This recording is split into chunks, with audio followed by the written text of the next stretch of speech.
em 3 dias. Hoje, a morte de Deus, e depois o sepultamento de Deus, e depois a ressurreição de Deus.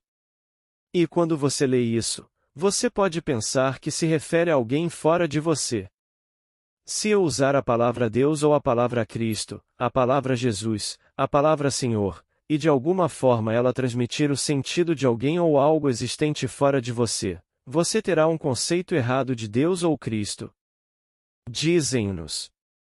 Você não percebe que Jesus Cristo está em você? Você não percebe que você é o templo do Deus vivo e que o Espírito de Deus habita em você? Bem, se a palavra transmite algo fora de você, você pegou o Deus errado. Então, aquele de quem se fala que foi crucificado é crucificado sobre você, e a única cruz que ele carregou é a cruz que você usa, a forma que você usa, aquela vestimenta de carne e sangue. É disso que se fala quando lhe dizem: se você quiser me seguir, tome sua cruz diariamente e venha após mim. Você não faz isso diariamente? Você, todas as manhãs, depois do esquecimento, não volta a esta cruz, e não a pega e passa por todas as dores do mundo? Não lhe foi dito. Deveria Cristo sofrer todas essas coisas e então entrar em sua glória? Portanto, o Cristo ou a cruz é declarado aqui mesmo, e ele está enterrado, não no Oriente Próximo, como eles olham dia após dia em algum pequeno sepulcro, ele está enterrado no crânio do homem. É onde ele está enterrado. E ele sairá daquele túmulo onde está enterrado, e o túmulo é o crânio do homem. Ele subirá lá. Ele despertará no crânio e, quando despertar, sairá daquele túmulo, e todas as imagens das Escrituras relativas ao seu nascimento cercarão aquele que desperta em seu próprio crânio e sai de seu próprio crânio. E esse é o drama concentrado que está acontecendo na memória, eu diria, hoje, pois este é o memorial, o que aconteceu hoje, o que acontecerá amanhã e no domingo. Este é o grande mistério. Agora, esta noite vou compartilhar com vocês o que sei por experiência própria. Voltemos a uma parte da oração do Pai Nosso. Em primeiro lugar, tomemo-lo na sua forma original.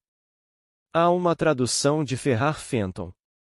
Seu pai pediu-lhe, ele sendo notável estudioso de grego, o pai pediu-lhe para traduzir a oração do Pai Nosso da maneira mais literal possível. Esta é a carta do filho ao pai, e ele diz ao pai, esta é a carta tradução literal do original grego. Nosso Pai que está nos céus. Teu nome deve ser sendo santificado. Teu reino deve estar sendo restaurado. Tua vontade deve ser feita, como em céu, assim como na terra. Ele diz a seu pai que todas as outras traduções foram tiradas de uma tradução do latim, e o latim não tem auristo do modo imperativo passivo que foi usado no grego original e, portanto, não poderia transmitir o sentido que o Salvador pretendia, como Mateus e Lucas expressaram isso no original grego. Então, tomaremos agora a afirmação: teu reino deve ser restaurado. Como ele disse. Este estado de espírito passivo imperativo é, para mim, uma ordem permanente, algo que deve ser feito absoluta e continuamente.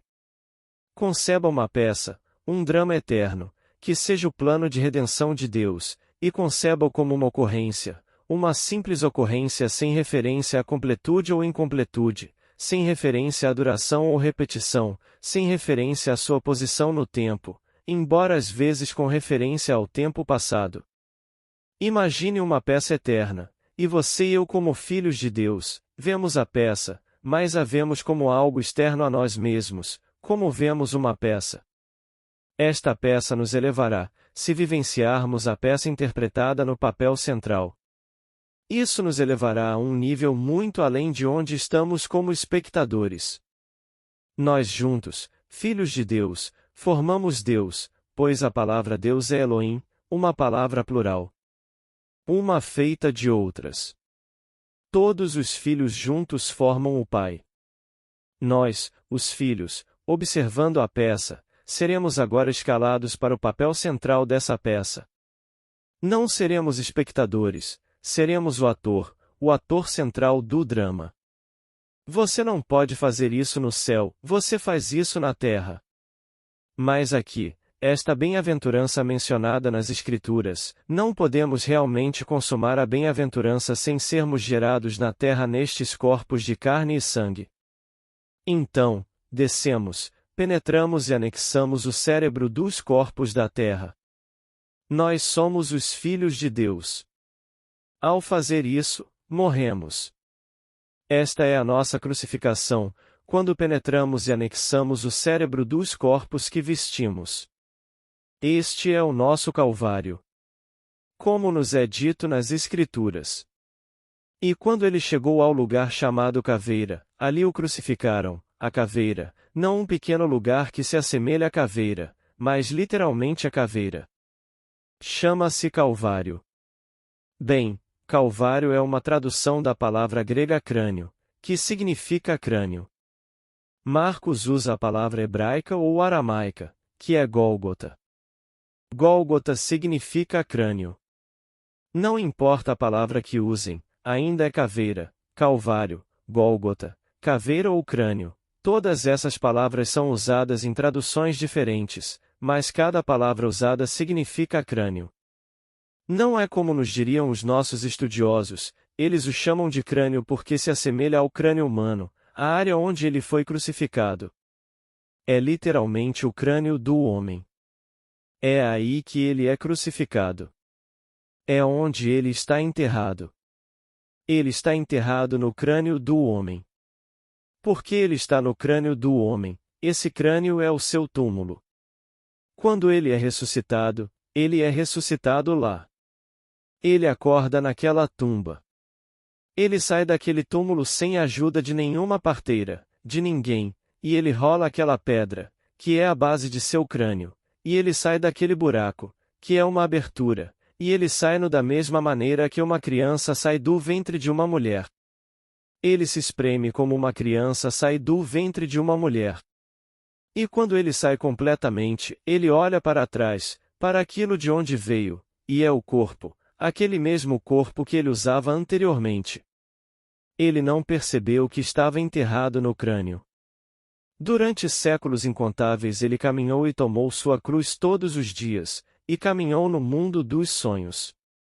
Este mundo é um sonho. E ele caminhou neste mundo, acreditando ser algo completamente independente de todo o resto, e ele não é um sonhador, não, ele é uma realidade, isto não é um sonho. Mas no dia em que ele começa a despertar dentro de si, quando ele começa a se elevar dentro de si mesmo, ele percebe que esteve sonhando o tempo todo. Ele despertou do sonho da vida. Somos nós, que perdidos nessas visões tempestuosas, continuamos. Com fantasmas, o conflito inútil. Shelley, de Adonis. E pensamos que estamos completamente acordados. Estamos fazendo todas as coisas aqui totalmente conscientes, sem saber que estamos sonhando, e o sonho é projetado, como acontece quando você sonha à noite. É um sonho dentro de um sonho, e este é o sonho. Então, como nos é dito nas Escrituras, ele foi crucificado no Gólgota, essa é a caveira, enterrado no Gólgota, essa é a caveira, e então ele ressuscitou da mesma tumba em que foi colocado. Agora veja o drama, uma peça maravilhosa que acontece para todo o sempre. Ninguém sabe quando isso chegará ao fim. Quando chega ao fim, o drama acaba. Agora estamos reproduzindo em nós mesmos o que vimos. Agora, você é informado no capítulo 3 do livro de Gálatas. E a Escritura, prevendo que Deus justificaria os gentios pela fé, pregou de antemão o Evangelho a Abraão. Agora, se você ler a história com atenção, Abraão, no capítulo 25 de Gênesis, bem no início dos 66 livros, ele está morto. Ele morreu e está enterrado. No capítulo 25 de Gênesis, Abraão deixa de existir. Somos informados no livro de Gálatas, que é o primeiro livro, cronologicamente falando, no Novo Testamento, não canonicamente, mas cronologicamente, foi o primeiro livro escrito por Paulo, que veio antes dos evangelhos. Lá nos é dito que a Escritura, bem, só poderia ser o Antigo Testamento, porque não havia Novo Testamento, e só poderia ser os primeiros 25 versículos do livro de Gênesis. E a Escritura, prevendo que Deus justificaria os gentios. Que significa os pagãos, pois a mesma palavra é gois, os gois são os pagãos, aquilo que é diferente do hebraico. Sendo isso justificado, então ele previu isto é, deu uma prévia do Evangelho a Abraão. Agora, o Evangelho nos diz que Abraão se alegrou por ver o meu dia. Ele viu e ficou feliz. Ele viu o cumprimento de uma peça, que dizia que os filhos de Deus realmente se tornariam Deus, que todos seriam elevados ao nível de Deus, o Pai, mas eles só poderiam ser elevados a esse nível passando pelos horrores deste mundo. E você não poderia passar pelos horrores do mundo até que realmente se encarnasse em uma vestimenta de carne e osso. Assim, os filhos de Deus se apaixonaram pelas filhas dos homens, e desceram e penetraram e anexaram os cérebros dessas vestimentas de carne, e sua penetração e anexação do cérebro animaram os corpos. Então ficamos sujeitos a tudo que está sujeito ao homem, tudo que o homem é capaz de fazer, os filhos de Deus tiveram que experimentar. Assim, como disse Blake, não considero que nem os ímpios nem os justos estejam em um estado supremo, mas que sejam, cada um deles, estados de sono nos quais a alma pode cair quando deixar o paraíso seguindo a serpente. O símbolo da sabedoria, o símbolo do conhecimento. Que conhecimento? O conhecimento do bem e do mal. Então, viemos a este mundo e experimentamos todas as coisas que o homem pode experimentar. Tendo passado por tudo, chegamos ao clímax, e o clímax é a ressurreição. E posso lhe dizer, é um fato real e literal. Eu experimentei isso. Cheguei ao fim do drama. Isso me ocorreu em 1959. Agora estou me aproximando do meu 12º aniversário depois de ter nascido lá de cima. E somos informados de que não retornaremos ao reino de Deus elevado ao nível de Deus Pai até que nasçamos do alto. E o nascimento do alto e a ressurreição coincidem. O homem desperta dentro de seu crânio e sai desse crânio para encontrar o bebê envolto em panos, e as testemunhas, as 3 testemunhas presentes no evento. Ele não é visto pelas testemunhas porque ele é espírito, ele é Deus. É Deus nascido desta vez, não do sangue, nem da vontade da carne, nem da vontade do homem, mas de Deus. Então, Deus está dando à luz a si mesmo, elevando-se a níveis mais elevados do seu próprio ser. Então, todos os filhos descem a este mundo, e voltam depois de terem completado a jornada, e não podem voltar até que nasçam do alto, como nos é dito no capítulo 3 de João. Você, mestre de Israel, e não sabe, a menos que nasça do alto, não poderá entrar no reino de Deus? E não sabeis que assim como Moisés levantou a serpente no deserto, assim importa que o Filho do Homem seja levantado? E isso é um fato literal, da mesma maneira serpentina, você é elevado. E quando você tirar a roupa depois dessas experiências, e são 4 experiências poderosas, peculiares e sobrenaturais, depois das 4, você permanecerá, e você contará isso até aquele momento em que você partir, não mais restaurado à vida, não restaurado. Você está agora no reino vestido com suas vestes de glória. Você é puro poder, pura sabedoria e, ainda assim, todo guiado e motivado pelo amor, pois Deus é amor. Você não exerce esse poder de nenhuma maneira, a não ser motivado pelo amor. Você não exerce de forma alguma a sua sabedoria divina, a não ser pelo amor, pois o amor o abraçou antes de tudo começar. Não há poder transformador na morte, como chamamos aqui de morte, nenhum. Há cerca de 15 ou 20 anos, em Barbados, minha esposa e eu, isto é, A pequena família de 3 pessoas, minha filhinha, estivemos lá por talvez 4 ou 5 meses. Havia um casal de Trinidad.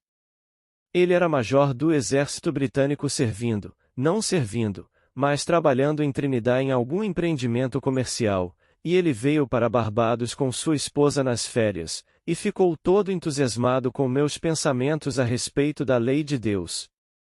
Ao mesmo tempo, no hotel havia um senhor idoso aposentado.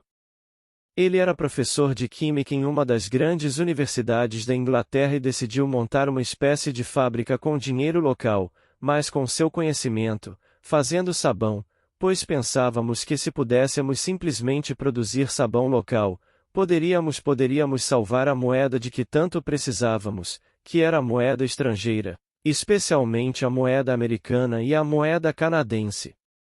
Se pudéssemos produzir sabão a partir dos materiais que temos localmente, isso seria perfeito. Então, ele saiu para colocar a coisa em andamento.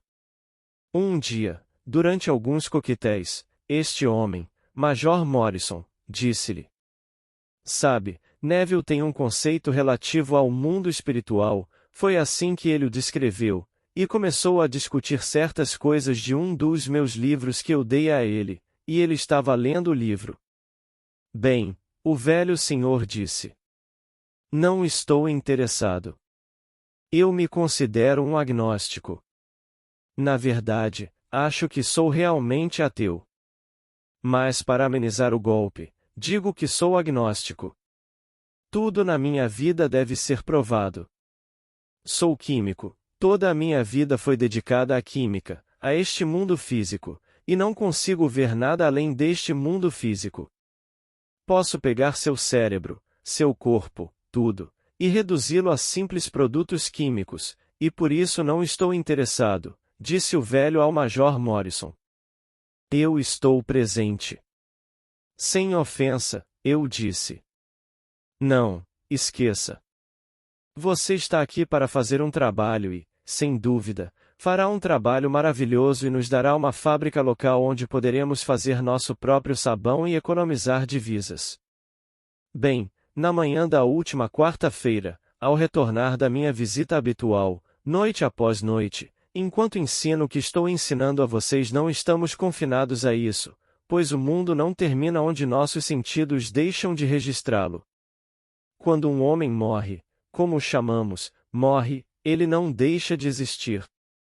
Ele é solidamente real, restaurado num corpo como este, mas é jovem. Ele tem cerca de 20 anos.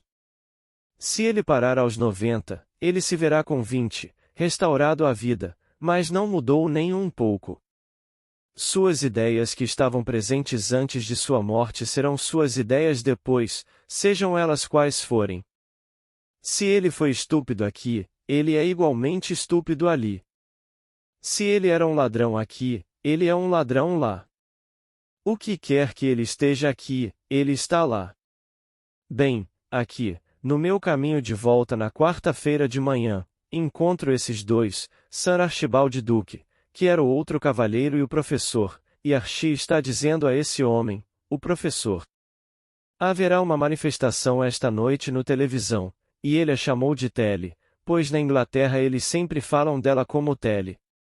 Haverá uma demonstração esta noite na televisão, uma demonstração científica. Bem, isso interessaria ao velho, científico, mas então o velho senhor descobriu que o que ele queria dizer com científico era uma demonstração psíquica para demonstrar a realidade do psiquismo, como a percepção extrasensorial e todo tipo de coisas relativas ao mundo psíquico. Bem, o velho ficou, como faria, azedo. Isso não significava nada para ele. Mas aqui está Archie, o mesmo Archie, ele está completamente, eu diria, emocionado porque vai acontecer hoje à noite, exatamente o que ele sempre quis. Enquanto esteve aqui, embora fosse um contador muito competente, ele tinha um grande negócio em Barbados, cuidando de todas as grandes empresas, fechando seus livros para elas e aconselhando-as, mas estava vitalmente interessado em psiquismo. Ele era um metodista muito devoto, apesar de fumar. Ele era um fumante inveterado, o que os metodistas abominavam, e podia beber qualquer um debaixo da mesa. Mesmo assim, ele se autodenominava um cristão devoto e um bom metodista. O outro era o ateu ou o agnóstico. E eles não mudaram nem um pouco. Um ainda está interessado nessas coisas e o outro não. Um ainda é o cientista. E eles nem sabem que partiram neste período de tempo. Eles não sabem, porque ninguém morre. Deus é o Deus dos vivos, porque nada morre. Porque não morre, como você pode dizer a um homem, quando você está olhando para ele e conversando com ele? Você não sabe que fui ao seu funeral? Ele riria de você. Que funeral? Eu fui ao seu funeral. Eu os vi colocar você na pequena cova. Bem, ele começa a rir de você como se você fosse louco, porque ele sabe que não está morto. Mas ele não sabe que passou pelos chamados portões que nós, deste lado do véu, chamamos de morte. Isso aconteceu comigo anos atrás, em 1946, foi. Cheguei aqui em 45. Não, foi em 47. Vim para cá em 1945 e voltei em 1946, no verão. Eu peguei um cabo de cidade de Nova York que minha secretária havia caído morta. Era um dia quente de agosto e encontraram o corpo no chão, onde ele morreu de ataque cardíaco. Voltei e cuidei do funeral dele. Ele era católico e eu lhe dei um bom funeral católico em Haverstraw, Nova York. 6 meses depois, encontro-me no mundo onde ele está. Estou plenamente consciente, sei que Jack morreu há 6 meses. Conheci minha cunhada, que sempre me dizia: gosto de você como cunhado porque você é muito gentil com minha irmã e com sua filha, que é minha sobrinha, mas não acredito uma palavra sobre o que você fala. Eu não acredito em você de jeito nenhum. Naquele momento, aqui está meu antigo e agora falecido secretário, Jack Butler, e eu disse para minha cunhada, o nome dela é Alice, eu disse. Então você não acredita no que eu ensina, você não acredita na sobrevivência porque sempre disse. Sou um bom cristão, mas você sobrevive apenas através dos lombos de seus pais, e você se perpetua dessa maneira. Eu disse. Como você pode ser um bom cristão e dizer isso? O cristianismo é baseado na pedra fundamental da paternidade de Deus, a irmandade do homem, e você me diz agora que não existe sobrevivência? A vida eterna é a terceira pedra da grande pedra fundamental do cristianismo. A paternidade de Deus, a irmandade do homem e a vida eterna. Ela disse. Ainda não acredito no que você ensina. Eu disse a ela. Então, olhe para Jack. Ela me disse. O que isso tem a ver? Eu disse. Você não sabe que Jack morreu, e seu rosto empalideceu. Ela sabia que Jack havia morrido. Eu disse. Tudo bem, aí está ele. Ele está vivo, não está?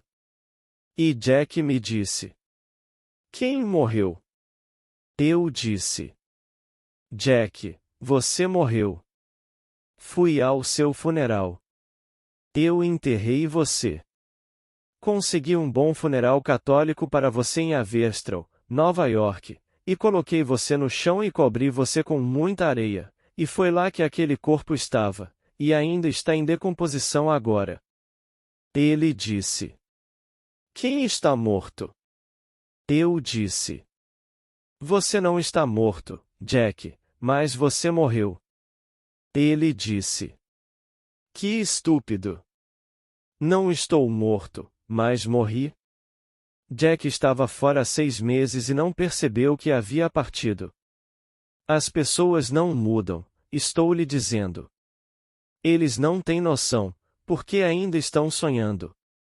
Você está sonhando este mundo, e você está sonhando aquele mundo também. Você só desperta quando, dentro do seu próprio crânio, você acorda e nasce do alto. Quando você nasce do alto, você sai tudo o que é dito nas Escrituras sobre o nascimento de Cristo, você experimenta.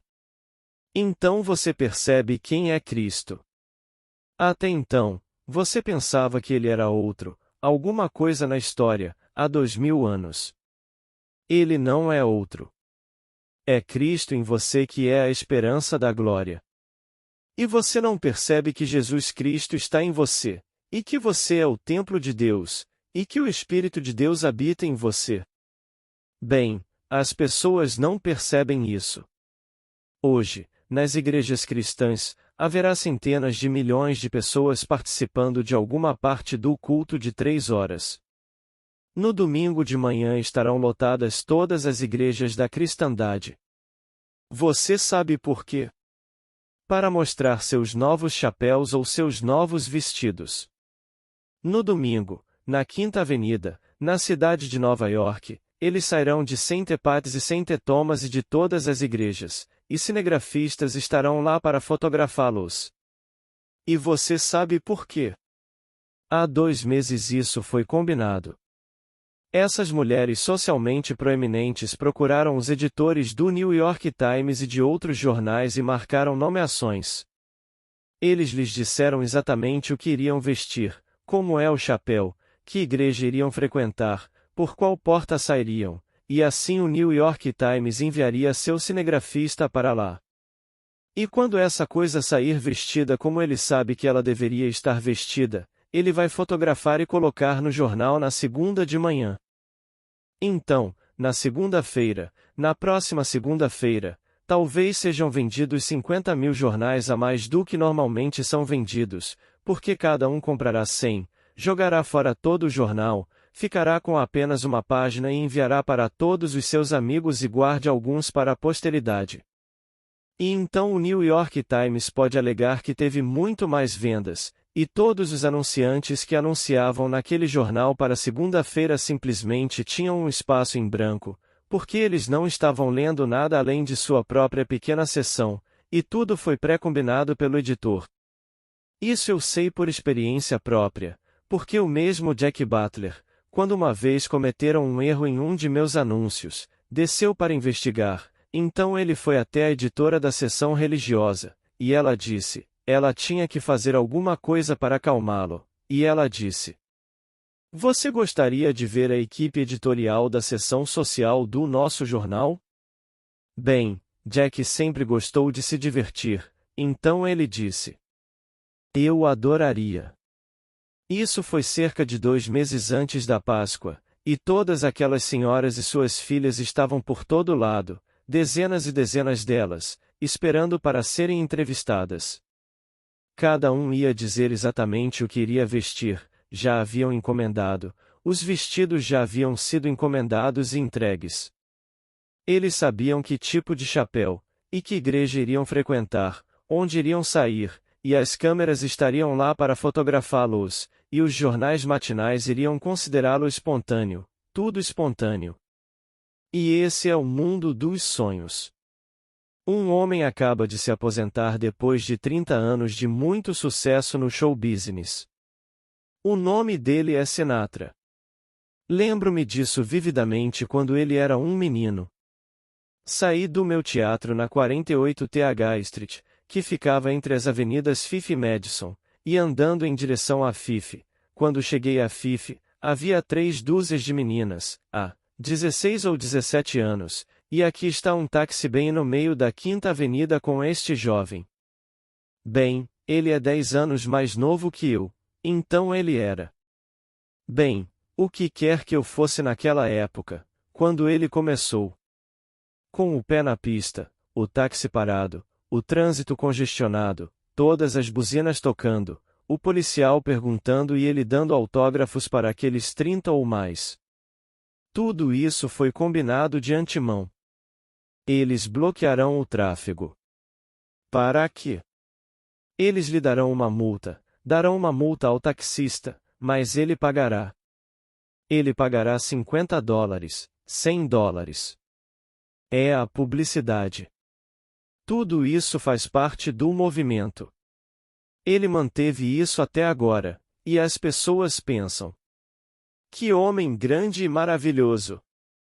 Ele foi promovido desde o momento em que começou a respirar, ainda jovem, como cantor, e percorre todo o nosso mundo de sonhos. Como você vai? Você não pode impedir isso. Você não pode parar com isso, faz parte do mundo dos sonhos. Não estou lhe contando sobre o mundo dos sonhos, estou lhe contando sobre o mundo onde você acordará e, quando acordar, estará vestido com seu corpo imortal, e esse é o céu. O céu não é um reino, não é uma área. Onde quer que você esteja, vestido com seu corpo glorificado, está o céu, porque nada permanece imperfeito em sua presença. Se você caminhar pela floresta petrificada, tudo explodirá em folhagens. Se você caminhar no deserto, o deserto florescerá. Tudo ficaria lindo, e coisas há muito mortas, ou nem mesmo visíveis, apareceriam de repente porque você passa.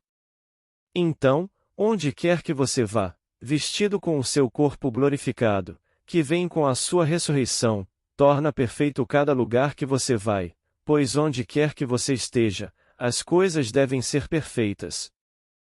É isso que estamos comemorando esta semana, mas eles não falam dessa forma. Eles estão contando sobre um homenzinho que teve uma morte horrível há 2000 anos, e então o tiraram da árvore e o colocaram em um túmulo, mas Deus o ressuscitou dos mortos. É de você que se fala e, de certa forma, você ainda está pendurado naquela árvore, pois está pregado neste corpo. E os pregos são vórtices, 6 vórtices, um vórtice, indicando, um vórtice, um vórtice, um vórtice, e ambos os pés, e são vórtices giratórios que prendem você aqui. E posso dizer por experiência própria que foi puro êxtase, não foi doloroso. Não houve dor alguma, tanto êxtase e depois esquecimento. E esse esquecimento foi um esquecimento completo do ser que você é, e você está enterrado em seu crânio, e nesse crânio você sonhou o sonho da vida, como estamos sonhando agora. E por que é um sonho? Se você sabe que é um sonho, você pode sonhar com qualquer coisa. Se você sabe que é um sonho, você pode controlar o sonho. Então, como seria o sentimento se fosse verdade? Bem, você nomeia o que gostaria de sentir e nomeia, você sonha como se fosse verdade. Permaneça fiel à sua suposição, e a essa sua suposição, embora no momento ela pareça falsa e negada pelos seus sentidos, se você persistir nisso, ela se consolidará e se tornará um fato. Esta é a história, e estou lhe contando o que sei, que a experimentei. Eu experimentei a lei de trazer à existência coisas que ousei assumir porque queria que elas fossem trazidas à existência. E a outra, que é o cumprimento da promessa de Deus, pois eu era aquele Abraão, e você também, e de antemão nos foi mostrado o Evangelho. Recebemos uma prévia disso e nos disseram: você irá para um mundo que não é seu, e lá você será escravizado, e lá você será ferido, e lá você será maltratado, mas depois de 400 anos, você sairá. Agora, 400 não são 400 quando medimos o tempo. 400 é simplesmente um número simbólico de uma cruz. É o número numérico da última letra do alfabeto hebraico, que é o tal, e tal tem o símbolo de uma cruz, e isto indicando o corpo é a cruz. Então, enquanto eu usar isso, estarei no mundo das fornalhas, mas eu vou sair disso. Eu despertarei dentro dele e sairei dele, e um dia, logo após eu acordar dentro dele e sair dele, eu o abandonarei. E, abandonando-a, voltarei à glória que era minha antes que o mundo existisse, mais reforçada pela razão de usar a cruz neste mundo, porque ninguém, mais ninguém, pode consumar esta bem-aventurança que viu antes o mundo existir a menos que ele fosse gerado aqui, neste mundo, em carne e osso. Então, desci e me vi usando uma vestimenta tecida no ventre de uma mulher, e coloquei aquela vestimenta e fui pregado nela. E então, estou enterrado naquela vestimenta, enterrado no crânio, e porque estou enterrado no crânio, saio do crânio. E quando saio daquela caveira, ainda estou usando a vestimenta por um pequeno intervalo de tempo para contá-la e compartilhá-la com meus irmãos. Portanto, incentive-os a continuar, não importa o que aconteça, a continuar. Sonhe nobremente e realize os sonhos. Mas sonhe nobremente, porque num futuro não distante você vai acordar e, quando acordar, vai tirar a vestimenta. E essa é a cruz que você usou em sua jornada, que é chamada nas Escrituras de 400 anos. Realmente, são milhares de anos. Você o usa há milhares de anos, pois não existe morte, na verdade, apenas restauração. Transformação em certo sentido, e você passa pelo portão e nem sabe que saiu. Recebi uma ligação de Nova York hoje às 15 horas desta tarde, e lá estava a voz, uma voz muito triste. Eu disse olá. Ela disse: Neville? Esta é Luísa. Tenho notícias tristes para você.